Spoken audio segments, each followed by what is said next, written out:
ચલો આજે કરી મૂળરૂપ વિવેક જોયું હતું.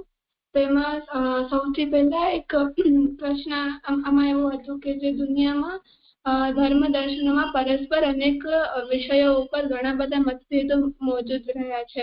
તો એ વિષય પર એક પ્રશ્ન પણ હતો એનામાં કે એમાં એવું સમજાતા કે જે જગતનો અનુભવ આપણે આંખોથી કરી શકીએ છીએ, જે જગતનું અસ્તિત્વ છે કે નહીં એમાં કોઈને એમ ડાઉટ હોતું નથી, કોઈ શંકા નથી હોતી. તો જે જગતનું જે અસ્તિત્વ છે તે તરીકે જ બધા અનુભવે છે કે હા એ છે જ.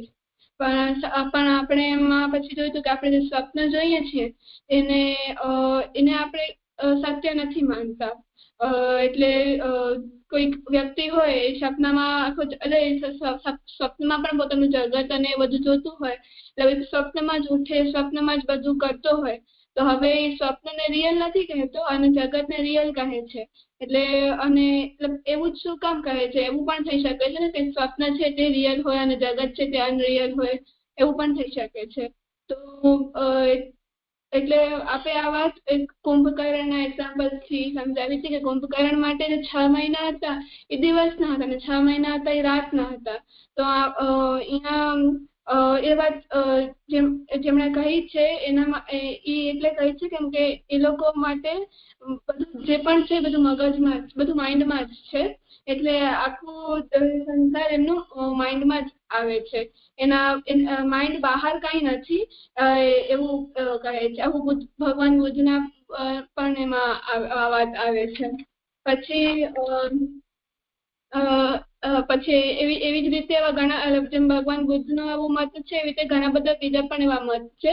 એવું આપણે પેલા પ્રપંચ વિવેકમાં આ વાત સમજ્યા હતા. પછી મૂળ રૂપ વિવેક જોયું હતું. તો આ મૂળ રૂપ વિવેકને ચાલુ કરવા પહેલા 2 ટાઈપના જે વિચારો જે રજૂ કરે છે એના 2 ટાઈપ જોયા છે, એક આસ્તિક અને એક નાસ્તિક. તો જે આસ્તિક લોકો છે એ લોકો ઈશ્વરવાદી છે. તો એમને એક મત રાખ્યું છે કે ઈશ્વર જેવું કંઈક એક બધાનું મૂળ રૂપ છે, બધાનું મૂળ રૂપ છે. તો એ એક જે મૂળ તત્વ છે એવું એ લોકો જે કહે છે એના જે અહીંયા વાત કહી છે એના માટે કે આ જે ગુણો અહીંયા બતાવ્યા છે, કોઈક શક્તિ છે, કંઈક તત્વ એવું છે જે સર્વનું મૂળ છે, એનો સર્વજ્ઞ, સર્વ સામર્થ્ય, સર્વકર્તા અથવા તો સર્વોપાદાન, સર્વવ્યાપી, સર્વેશ્વર, સર્વફળદાતા અથવા તો સર્વાનંદ અને સર્વશ્રેષ્ઠ એ આવા માન્ય સિવાય છૂટકો જ નથી. તો એટલા એને ટૂંકમાં પરતત્વ, આ બધા ગુણ જેના અંદર છે એને પરતત્વ કહેવામાં આવ્યું છે. તો આ પરતત્વ કોઈ સ્પેસિફિક નામ નથી, પણ પરતત્વ કોમનલી હરેક રિલિજનમાં આપણે યુઝ કરી શકીએ એવો શબ્દ છે. તો એક ultimate reality, non relative term છે. હવે આપણે પરતત્વને સ્પેસિફિક નામ આપી રહ્યા છીએ કે પહેલા બહુ બધું એમ વાઇડર ડિસ્ક્રાઇબ કર્યું, આખા દેશની વાત કહી. હવે સ્પેસિફિક ભારતમાં જે સનાતન ધર્મ છે એના વિષયમાં ડિસ્ક્રાઇબ કરવામાં આવ્યું છે. એનામાં 2-3 ટર્મ્સ આપી છે કે બ્રહ્મ, પરમાત્મા, ભગવાન. તો જે પરતત્વ છે તે બ્રહ્મ છે. એટલે બ્રહ્મ એક પરતત્વ છે. એક એંગલથી આપણે પરતત્વને જોઈએ તો આપણે બ્રહ્મને સમજી શકીએ. તો એવી રીતે આપણે બ્રહ્મને જોયું હતું. તો બ્રહ્મ એક સત્તા છે, તે એક અખંડ એવી સત્તા છે જે ક્યારેય તૂટે નહીં. તે બધાના ભીતર, એટલે બધા જ નામ, રૂપ અને કર્મના ભીતર બધા, એટલે જેને આપણે અનુભવી શકીએ કે તેનો અનુભવ આપણે ન કરી શકીએ, એ બધાના ઉપાદાન તરીકે વિદ્યમાન એટલે કે રહેલા છે. તે અખંડ સત્તા છે. તે વેદમાં તેમને વેદમાં બ્રહ્મ કહેવામાં આવ્યું છે. અને આ બ્રહ્મ છે તે તો અખંડ છે. તો બ્રહ્મના અલાવા બીજું કઈ છે જ નહીં. તેનો આપણે એક લૌકિક એક્ઝામ્પલ રીતે આ વાતને સમજ્યા તક માટલાના એક્ઝામ્પલથી. જે માટી છે એ માટલાનું પછી તાવડીનું એક સોર્સ છે જેનામાંથી, એટલે માટલા અને તાવડી જેમાંથી બન્યું છે ઉપાદાન છે એ પોતે માટી પોતે જ છે. માટલા અને તાવડા માટેનું જે સોર્સ, એનું ઉપાદાન. તો જે માટલાનું જે નામ છે એને આપણે માટલું કહીએ તો એક નામ છું, તાવડી એક નામ છું. એને આપણે આમ નામ બોલે તો આપણે મનમાં એવી આકૃતિ આવે કે હા એનો કંઈક શેપ હશે, એટલે નામ અને રૂપ થયા. નામ અને રૂપથી આપણે એના કાર્ય પણ જાણી શકીએ કે કયા કામમાં યુઝ થાય છે. તો આ રીતે આના પછી તેનો નામ રૂપ અને કર્મમાં એક એવી સત્તા જે બધાના ઉપાદાન છે, એને આપણે બ્રહ્મ પોતે જ છે એવું આપણે કહી શકીએ.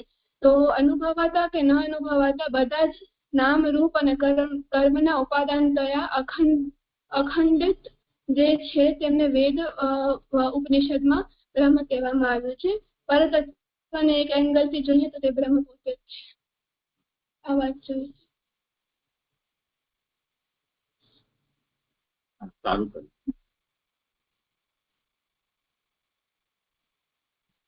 એટલે હવે આ આખો જે પ્રમેય રત્ન સંગ્રહ છે એમાં આપણા સંપ્રદાયમાં અને ભારતીય તત્વચિંતન અને ધર્મ દર્શન એમાં જે શબ્દોના પ્રયોગ થાય છે એવા શબ્દો કે જે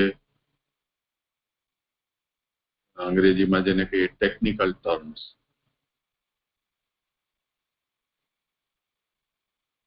એનો આપણે અહીંયા ક્રમિક રૂપથી પરિચય પ્રાપ્ત કરતા જઈશું. એટલે જેમ તે બરોબર નિરૂપણ કર્યું કે મૂળ રૂપ વિવેકમાં સૌથી પહેલા આપણે એક ટર્મ પેરેગ્રાફ ટાઇટલમાં પરતત્વ, બરોબર, એ પરતત્વને આપણે કયા અર્થમાં કહેતા હોઈએ છીએ એ વાત અહીંયા નિરૂપણ કરી. કાલે આપણે એ વાત પણ જોઈ હતી કે જે વિચારકો છે એ લોકોએ પોતાની સમજ પ્રમાણે આ પરતત્વના નામ નિશ્ચિત કર્યા છે.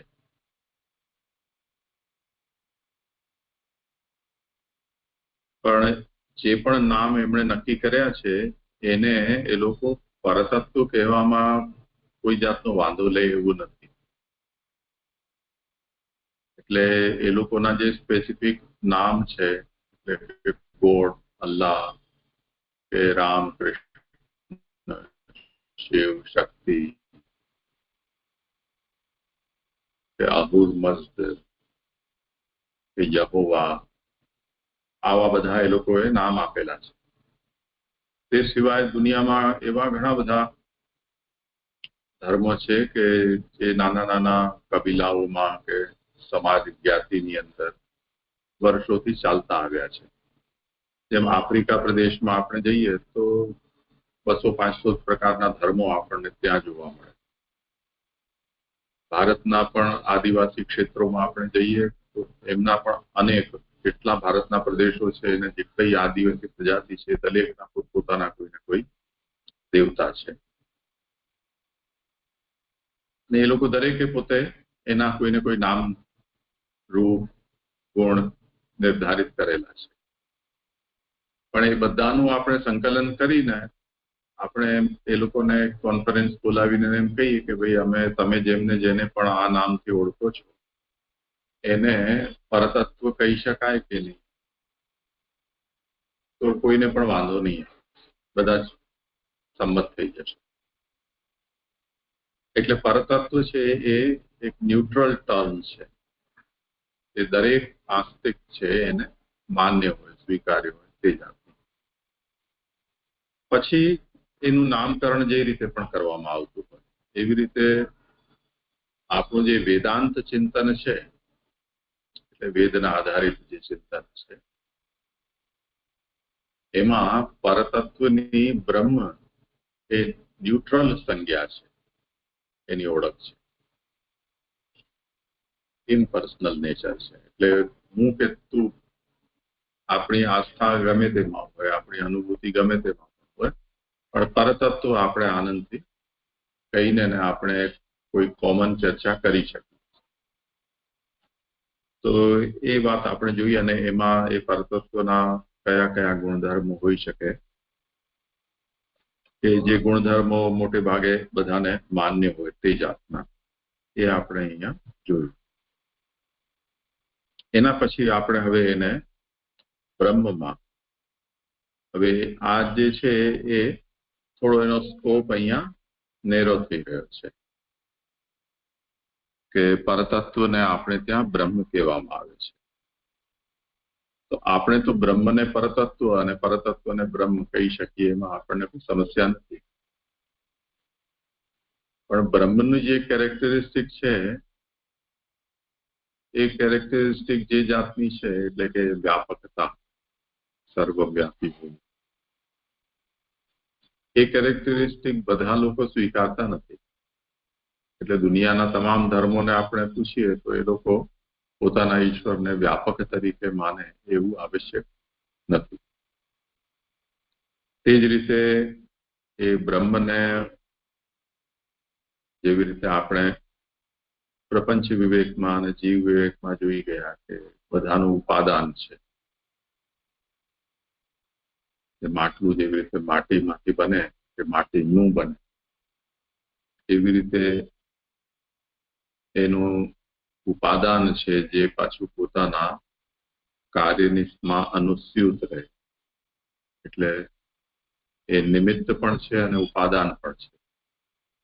એટલે કુંભાર પણ એ જ છે, માટી પણ એ જ છે. તો એ જાતના બ્રહ્મના નેચરને બધા એક્સેપ્ટ નથી કરતા. તો એ વિષયમાં ચર્ચાને અવકાશ રહે. તમે આમ માનો છો, અમે આમ માનીએ છીએ, પણ એ પરતત્વ છે એમાં કોઈ સંદેહ કોઈને પણ નથી. એટલે હવે આ આખી ચર્ચા છે કેમ કે વેદાંત ચિંતનના અંતર્ગત ચાલી રહી છે, એટલે આપણો જે રેફરન્સ છે, એટલે કોઈ પણ વિષયને તમે સમજાવો કે વિચાર કરો તો કયા રેફરન્સમાં એ ચર્ચા થઈ રહી છે તો સ્પષ્ટ થવું જોઈએ. એટલે કયા પ્રકારના પર્સપેક્ટિવમાં તમે આ વાત વિચારો છો એ આપણને સ્પષ્ટ કરવું જોઈએ.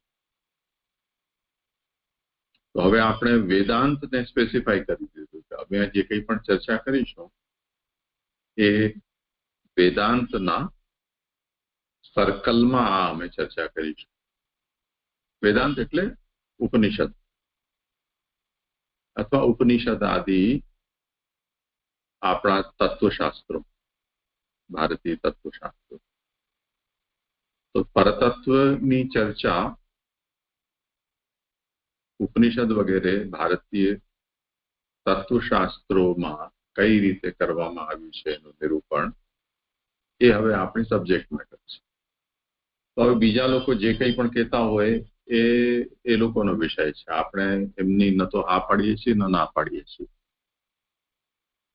તો અમે જે વખતે પરતત્વના વિષયમાં વાત કરીશું તે વખતે અમારો રેફરન્સ છે એ ઉપનિષદ વેદાદિ શાસ્ત્રો છે, એમાં કન્ફાઇન્ડ છે.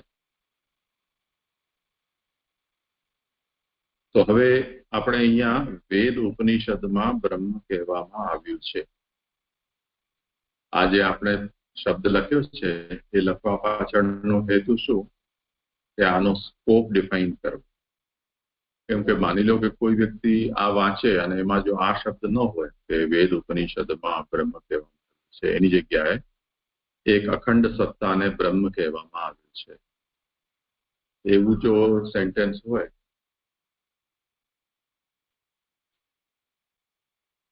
એ સેન્ટેન્સ હોય તો એને જે અવેલેબલ શાસ્ત્ર કે ટેક્સ્ટ હોય એને એ રિફર કરે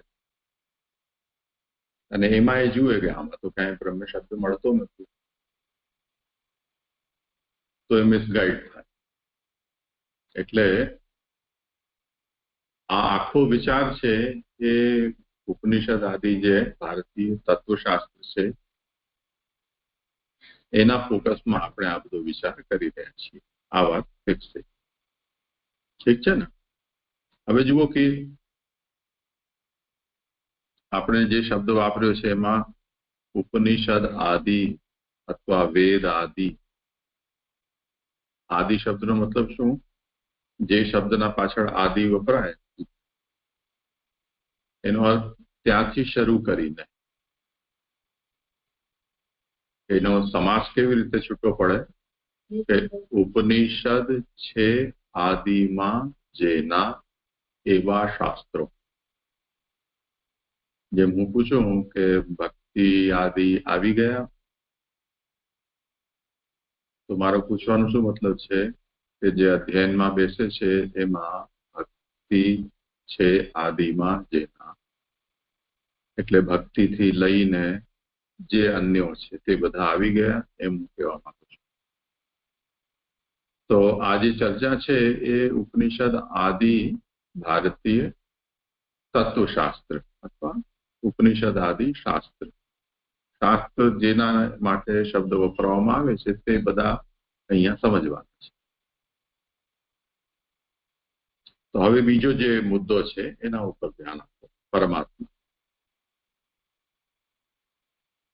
તો જો આપણે ઉપનિષદ ખોલશું તો ઉપનિષદની અંદર આપણને બ્રહ્મ કે આત્મા, ચૈતન્ય, આનંદ,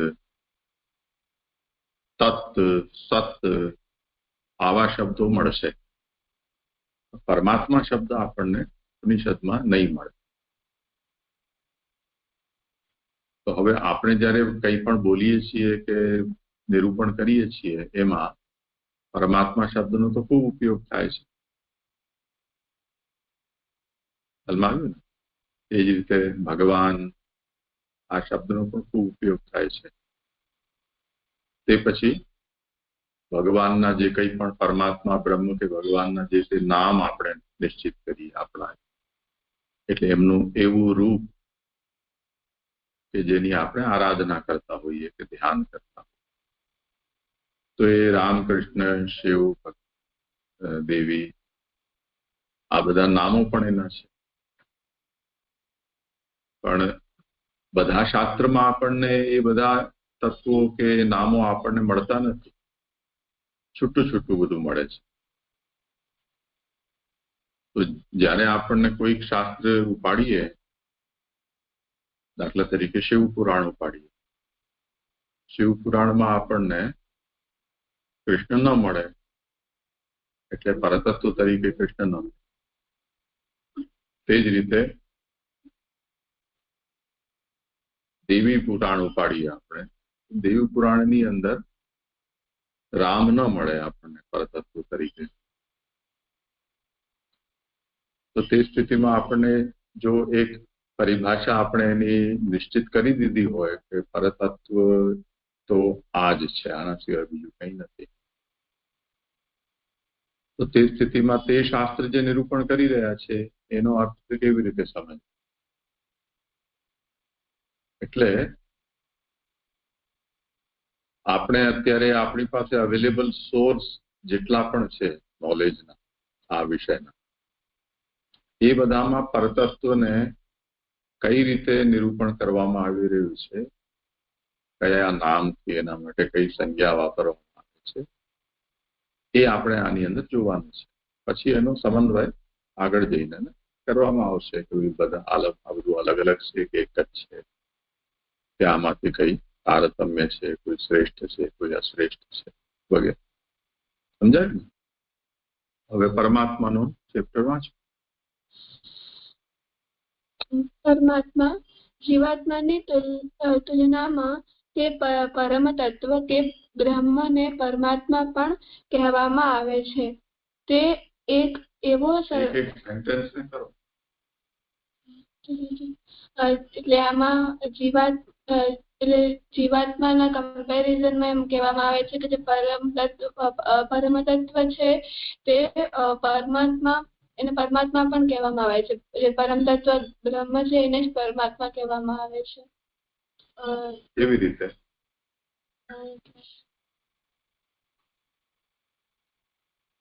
જો આપણે આના પહેલા એક વખત આ વાત કરી હતી કે કોઈ પણ શબ્દ છે એનું એ વિશેષણ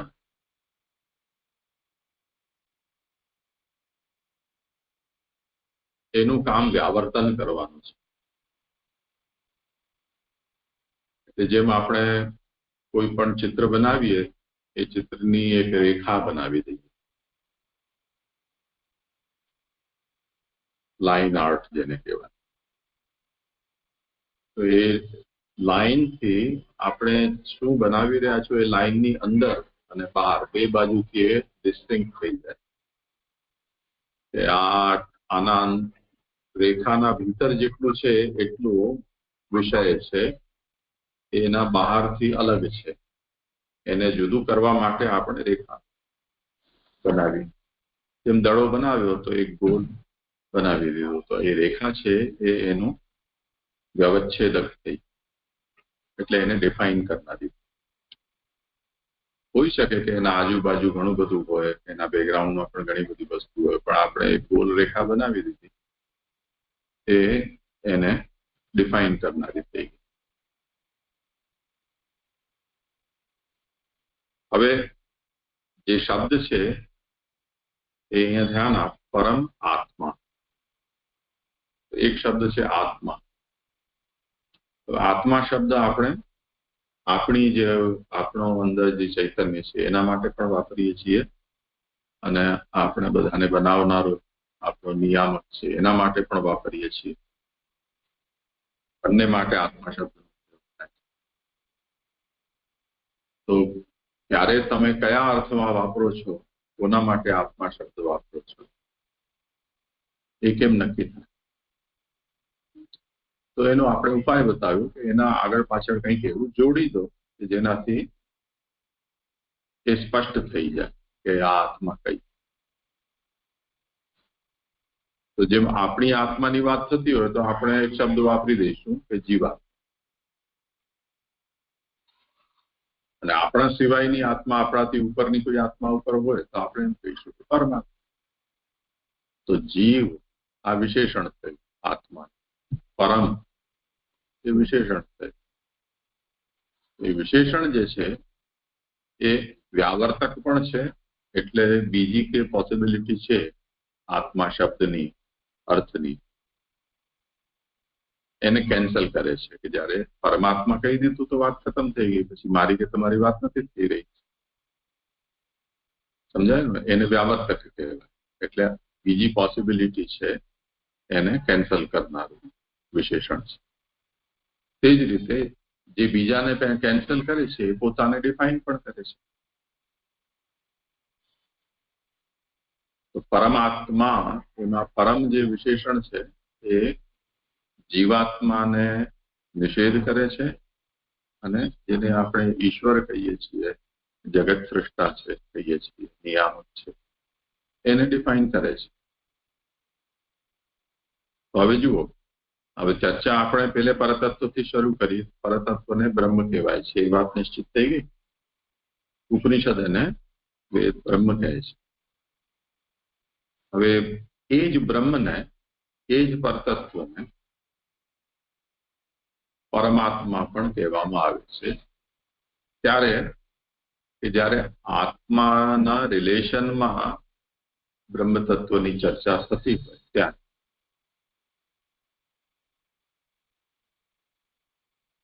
તો જુઓ, ધ્યાન આપો કે જીવાત્માની તુલનામાં તે પરમ તત્વ કે બ્રહ્મને પરમાત્મા પણ કહેવામાં આવે છે.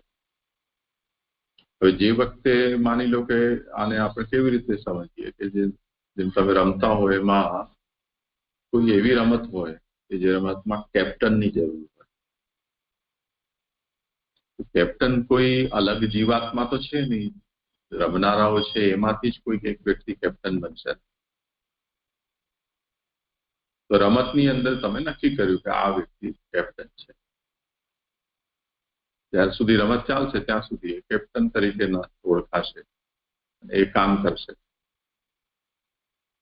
રમત પૂરી થઈ ગઈ પછી બધા જેમ છે સાધારણ છે લોકો, એવી રીતે એ પણ સાધારણ કક્ષામાં આવી જશે. સમજાયું? એવી રીતે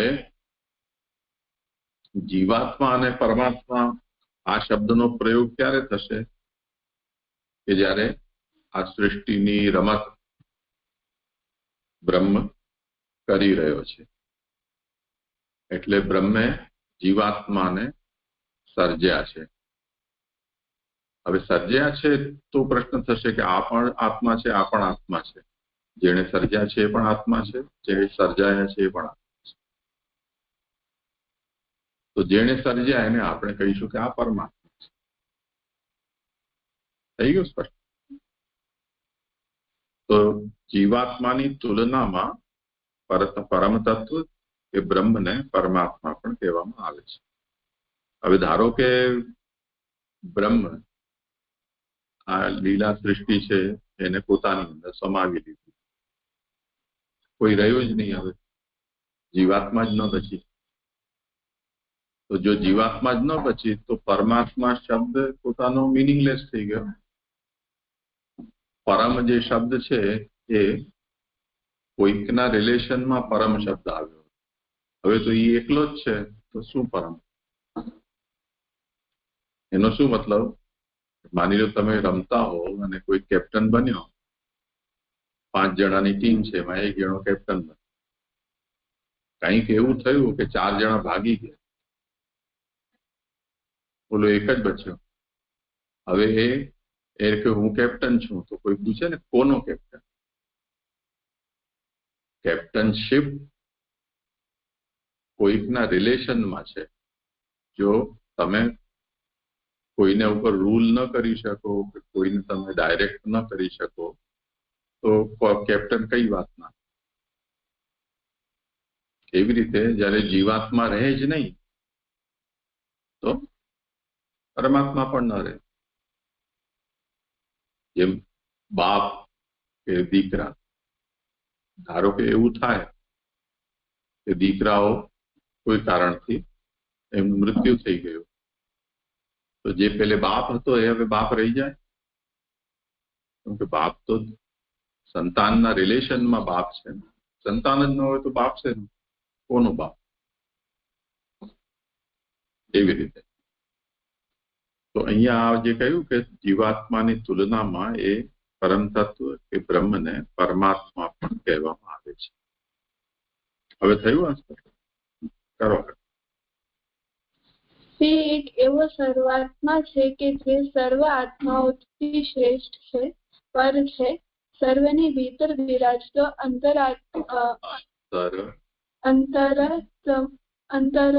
અંતરતમાત્મા છે. અંતરતમ આત્મા છે, પ્રિયતમ છે, તેથી તેને પરમાત્મા કહેવામાં આવે છે. એટલે અહીંયા આપણે સમજાવ્યું કે આત્મા એક કોમન ટર્મ આત્મા આપણે લઈએ છીએ. આત્મા એ પણ એને આપણે આત્માને પણ કહીએ છીએ, એટલે સર્જન કર્યું છે આત્માનું, અને આત્મા આપણે એને પણ કહીએ છીએ જેનું સર્જન થયું છે આત્મા તરીકે. તો એટલે એને ડિવાઈડ કરવા માટે જીવાત્મા અને પરમાત્મા બે ટર્મ્સ આપણે જીવ અને પરમ એમ લીધી છે.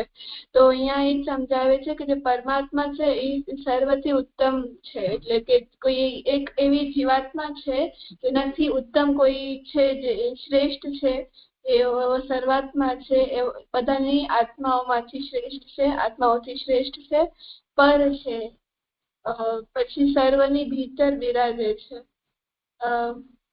એને પરમાત્મા કહે છે કે જે મને આ ન સમજાયું. અંતરતમ આત્મા. એટલે આમાં જુઓ કે આત્મા તો ઠીક છે, આપણે સમજ્યા. પરમ કેમ કહ્યું?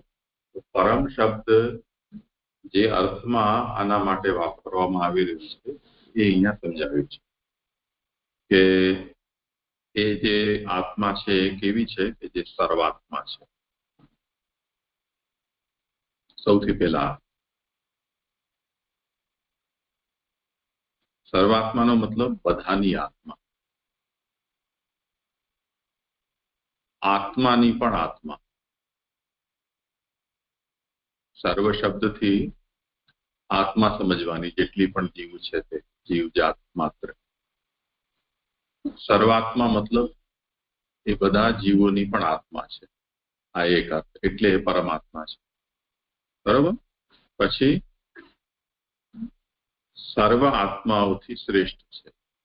પરમ શબ્દ આ અર્થમાં પણ વપરાય છે, જેમ સુંદર, પરમ સુંદર. તો તેના કરતા વધારે એવું.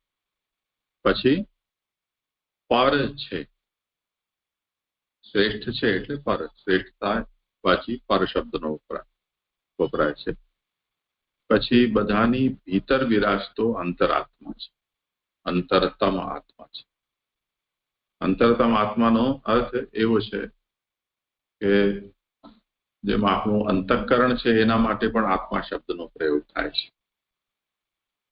એટલે આપણે એમ બોલીએ કે આ મારા આત્માની અવાજ છે, કે મારો આત્મા મને એમ કહે છે. આવી જાતના ફ્રેઝ આપણે યુઝ કરીએ છીએ. તો તે વખતે આપણે એમ કહેવા માંગીએ છીએ કે આત્મા એટલે ઓલું જે જીવ ચૈતન્ય છે એ એટલે સુધી આપણે નથી કહેતા. મારું મન એમ કહે છે, કે મારું અંતઃકરણ એમ કહે છે, મારું કોન્શિયસ એમ કહે છે. તો એ જે અંતઃકરણ છે એના માટે પણ આત્મા શબ્દનો પ્રયોગ થાય છે. બીજું, મારું એમ જેમ બોલીએ છીએ તો મારો આત્મા એટલે આ જે મારું તમે મને જોઈ રહ્યા છો એ મારું શરીર આકૃતિ પંચભૌતિક એને મારું કહીએ છીએ. એનો આત્મા એટલે એના જે ભીતર છે તે. તો આપણું જે બહારનું જે લેયર છે સ્થૂળ શરીર, એના ભીતર આપણું અંતઃકરણ, આત્માનો એક અર્થ છે. પણ આપણે એ વાત હવે જાણીએ છીએ કે અંતઃકરણ એ આત્મા નથી. અંતઃકરણના અંદર આત્માનો આપણને અધ્યાસ છે. આત્મા એના ભીતર છે અંતઃકરણના. તો જો શરીર, પછી અંતઃકરણ, પછી થયો આત્મા. ફર્ધર એક ઓર અંદર જાઓ તો પરમ આત્મા. તો આપણી પાસે જે કોઈ વાતને કહેવા માટેની જે ડિગ્રી હોય છે એ 3 ડિગ્રી વપરાય છે, જેને તર અને તમ એમ કહેવામાં આવે છે. જેને તારતમ્ય આ શબ્દ આપણે વાપરીએ છીએ. તાર અને તમ્ય એટલે શું? એક લેવલે તર અને ઓર વધારે એનાથી ઊંચું લેવલે તમ. જેમ શ્રેષ્ઠ, શ્રેષ્ઠતર, શ્રેષ્ઠતમ, ગુડ, બેટર, બેસ્ટ એ જે કહેવાય છે.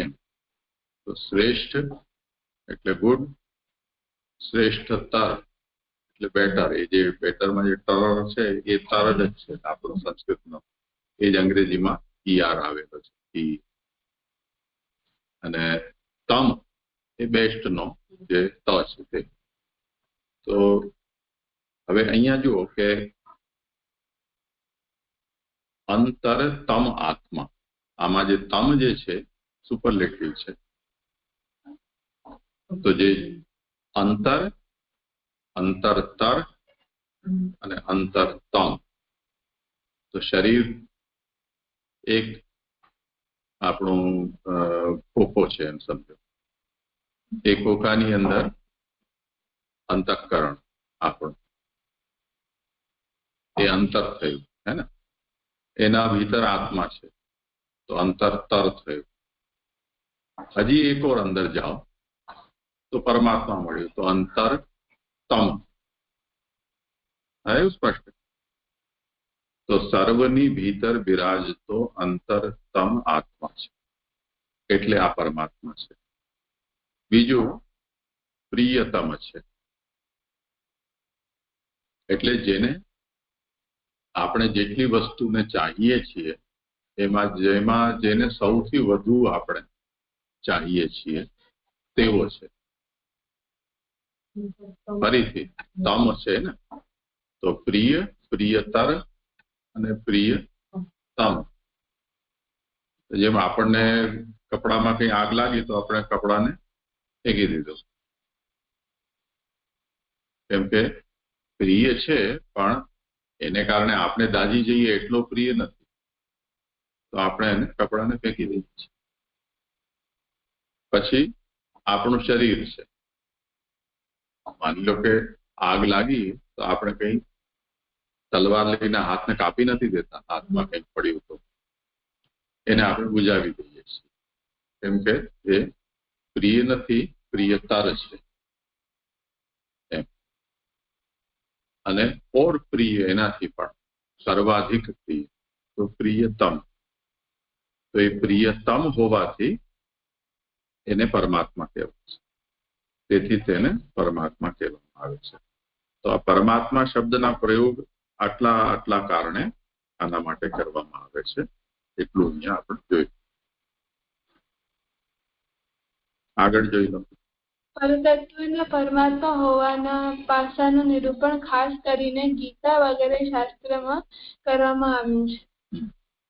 આપણે અહીંયા બતાવ્યું કે વેદોપનિષદમાંથી આપણે જોશો તો બ્રહ્મનો જે મળી જશે એ શબ્દનો અર્થ. તો એવી રીતે પરમાત્મા શબ્દનો અર્થ ગીતા વગેરે શાસ્ત્રમાં જોશો તો ક્યાં મળશે? શબ્દના અર્થ કરતા પણ આ ટર્મ ત્યાં યુઝ વધારે થાય છે, એમ એનો મતલબ છે. સમજાય? અર્થ તો છે ચોક્કસ. ઠીક છે.